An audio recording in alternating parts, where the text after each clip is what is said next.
What kind of aesthetic inspires creativity? What kind of vibe promotes productivity? Now, depending on who you may ask, you'll get different answers from everybody because everybody grows up with different experiences and values different things. But for most people, there's an overall conceptualization on what good work ethic looks like, something that inspires them to work. For me, I theme my workspace around the Great Wave of Kanagawa, something that I have liked since childhood and inspires me to create art myself. It's associated with the Bushido code and discipline, so every time I look at it, I'm reminded of the kind of person I want to be. And the point of this video today is to help you choose something you can theme your workspace around, because the idea is every time you see it, you're kind of in the environment of it. It's supposed to inspire you to do the hard things, do the things you want to do to improve your life. But just seeing it every day on a constant basis, you're ultimately just going to be constantly reminded, constantly excited about the hard things, because not all the time is it super easy to sit down and get the work you want to do done. So I'm here today to show you my process, how to implement it. You know, there's some variation you can have with your own kind of workspace depending on what you do and don't have, but that's the point of this video today. So thank you for watching.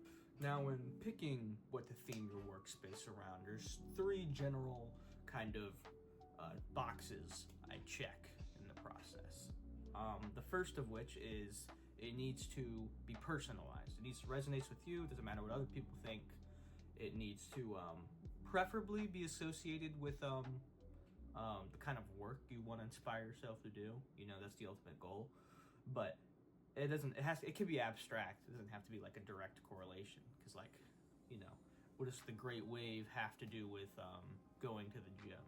You know, I can weave an argument in for it, but it's not exactly a easy to kind of see connection. So it can be abstract. The second thing is you want to try to connect it to as many points of your life as you can, whether like that's your work, going to the gym, lifestyle, health. The more things you can kind of connect it to, ultimately kind of make it a web, the more likely you are to actually follow through with it, because you're seeing it in multiple different areas, you're seeing it all the time, etc., etc.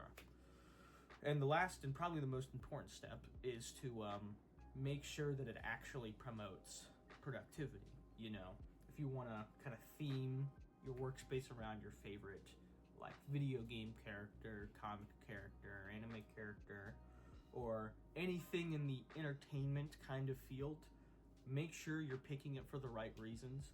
If all it's going to do is just encourage you to indulge in whatever media it's from and ultimately distract you, then you probably shouldn't pick it to kind of theme your workspace around. But if, let's say, there's qualities of character that you deeply resonate with, you want to implement in your life, and it inspires you to be better, then yeah, sure, that's completely fine. It's just completely it's got to do with what it's going to actually have an effect on you on. I don't know how to explain that. But make sure it promotes productivity, because, you know, that's the ultimate goal. It should inspire you to work because you want to be seeing it kind of all the time.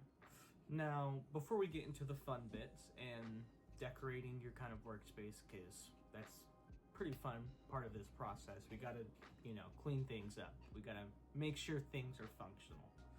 If you're buying a fixer-upper house, you're not going to start decorating before all the actual appliances and everything are working. You know, we got to do the hard bit first. So for us, that means we need to have a clean work environment, free from distractions, with only the essential things you need for your work in reach. You know, you don't want to have TV, game console, etc. in your workspace.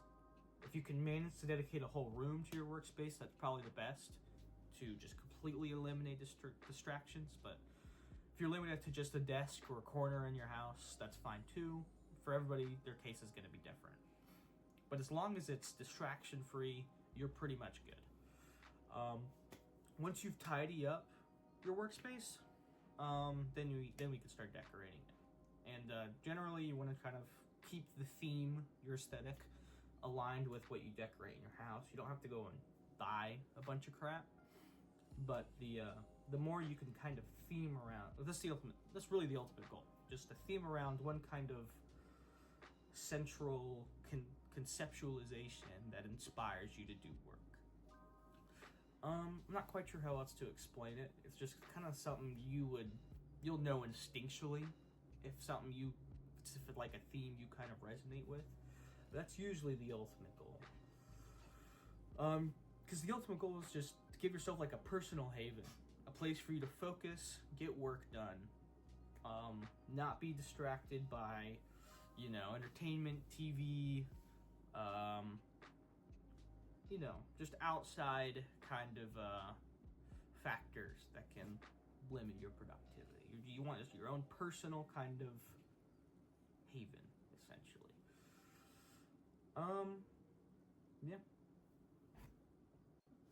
So once we move past the kind of physical part of decorations, I'm assuming most of you are probably working on a computer or you use technology on a regular basis for your job.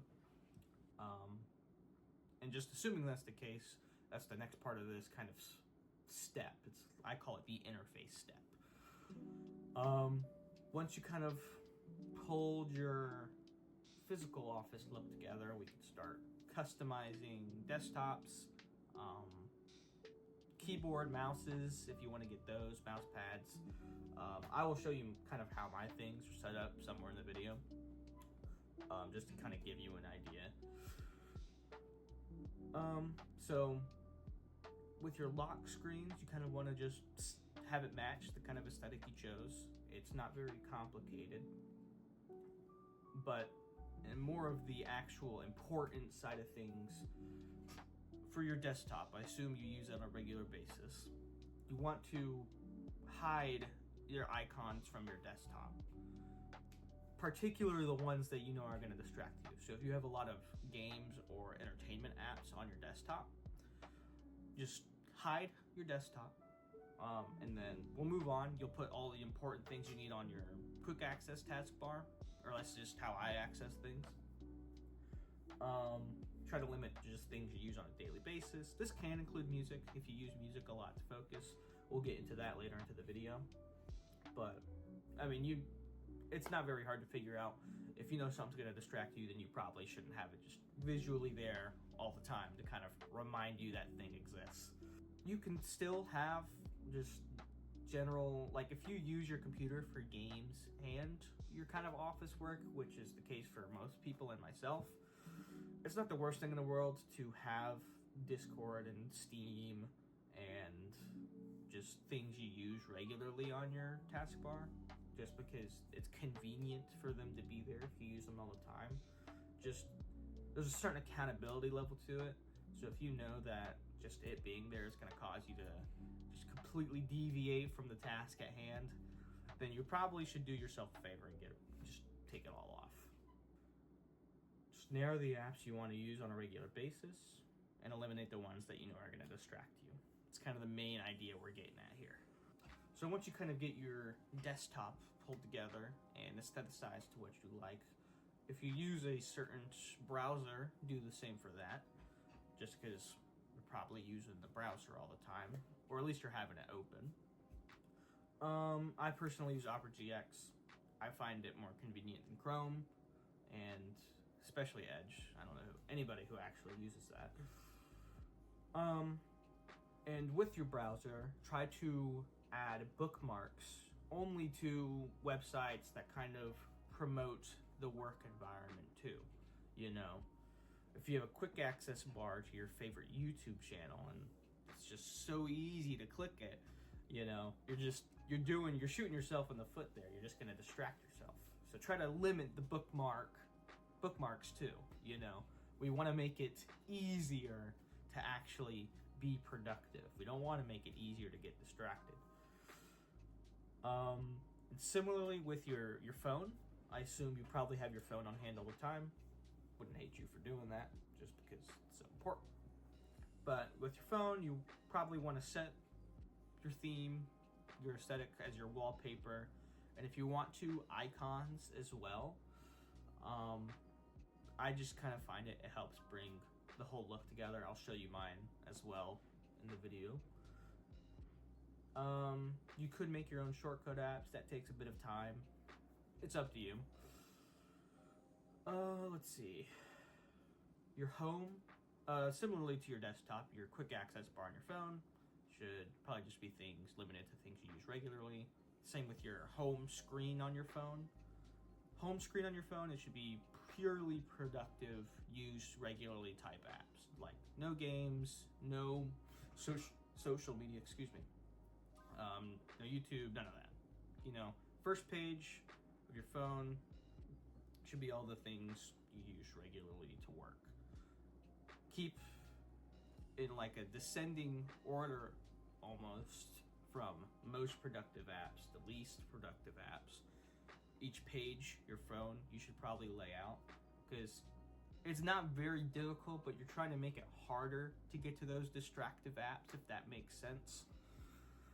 And if it's not the first thing you see when you open your phone, chances are you're only gonna like open those apps when you actually deliberately, consciously want to use them. So just kind of keep that in mind. You know, it's the kind of same deal with your desktop. You want to limit the distractions. Widgets, you know, widgets are cool to customize as well if you really want to use those. Those are another optional thing. I just kind of have like a checklist I want to go over here. Keep my thoughts together. We talked about organizing apps in order of importance. Ultimately, you know, the goal is to kind of theme things you use regularly around your aesthetic. This might seem a little like OCD, it probably is, or just kind of compulsive, arbitrary, but it's different for everybody. Some things this kind of thing matters. Some people could care less of a damn. But I'm one of the people who think that this is a helpful kind of process. You know, I think it's mutually agreeable to have like a clean, kind of tidy workspace will help you want to use it more. So it kind of aligns that, but it's more like propping it up and making the workspace look good. Trying to remind you of why you are doing these hard-working things, these hard things, because being productive all the time is not easy. Something I and many others struggle with, don't let me fool you.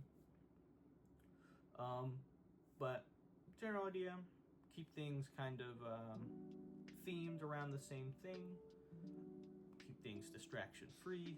If you can check those two kind of boxes, you'll be pretty good. Speaking of distractions, we're gonna kind of run through all of the big hitters and kind of how I personally deal with them. If you want to do the same thing, you can. And so the first thing we're going to talk about is YouTube, because I feel like that's the, well, maybe now second easiest with TikTok to kind of get sucked into. But if you were to open your YouTube kind of feed right now, and if it's filled with just a bunch of just pointless videos, kind of content, well, just having something like that open, if you have a second monitor or something, it's just going to distract you. And YouTube is fun to watch. So with both of those kind of things in mind, what I kind of do is I'll have a separate YouTube account with its own feed, separate from the kind of entertainment things I like to watch. That's just I'm purely subscribed to people who are doing the same kind of work I like to do, same kind of hobbies, gym, art, Japanese, swimming. Swimming is something I've definitely enjoyed doing. All of that, all of the actual generally conceived productive kind of activities I do, I keep on a separate YouTube feed. And I try to keep this YouTube feed as my default. So anytime I open YouTube, it's there. It's the first thing I see. just so, you know, I don't just see some enticing clickbait thumbnail and then ultimately, you know, be in YouTube prison for the next hour or two. The kind of whole point of this is just to replace the brain rot content with content that might actually mean something.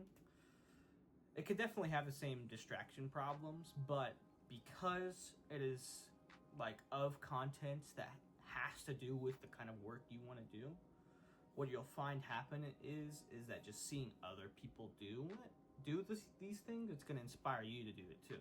So like watching other people, you know, in their gym routine, it just gets me pumped for the gym too. So that's kind of the whole philosophy of it. You just want to replace the feed with kind of meaningful content. You don't have to make a whole different channel or account if you don't want to. You can just kind of overhaul your own account, but that does take some work. You're probably gonna have to unsubscribe or not interested button for a lot of content you actually are interested in, because those entertainment videos are fun and they have a time and a place to be watched. It's not like they're all bad, but you want to keep these two things separate. You want to keep the work and the play separate. That's the idea. The next thing is well, let's do TikTok first, and then we'll kind of move on to Instagram. So TikTok is the killer. Like, it is the serial killer of productivity. It is so easy to get sucked into its algorithm, and this is obvious to everybody, but chances are, if you doom scroll, it's probably not good for you on a regular basis. So if you find yourself easily just getting sucked into an app like that, the best thing you can do is probably just remove it completely. But if you think you have enough discipline, enough accountability, you can do similarly with YouTube, and you can also do this with Instagram too, but that's a little bit different. But similar with YouTube, you can create a separate TikTok account, kind of force the algorithm to spit out things that you find associate with the kind of work you want to do. So let's say if you're interested in art and you purely only engage into art type content, well, the algorithm, you're essentially tricking the algorithm. Hey, this guy likes art stuff. Let's keep giving him more of this. So that's, I guess, a healthier way to approach to it. Then again, it's so easy to get trapped into that app. If you just find yourself doom scrolling every day, every time you open it, just remove it completely. It's probably for the better. Same with Instagram Reels, but probably, I know less people who have a problem with Instagram Reels than TikTok. And usually I find Instagram funnier, so that's weird. Anyways, you could do the separate account thing with this too, but if you're a creator of some sort, I would use like a professional account. If you use your professional account that you post things to do with the kind of work you're into, we'll go back to the art example. If you post art all the time, then it's not going to be the weirdest thing for you to be following a lot of artists and have a whole bunch of art content on that account feed. So do it how you will. It's pretty simplistic in nature. You're just trying to remove the distraction and to kind of force the viewing of content that's going to kind of inspire you. But if you have a problem with these apps just in general, I recommend getting like an app limiter. I personally use Opal. I just limit the hours that I can use the app, so when I should be doing like this, recording videos or school or going to the gym, all of the general conceived productive stuff, because I kind of have a routine, I limit, no TikTok, no Instagram Reels. Sometimes I'll let YouTube, because there's going to be times where you just, you have time to just sit and chill back in between classes or something like that.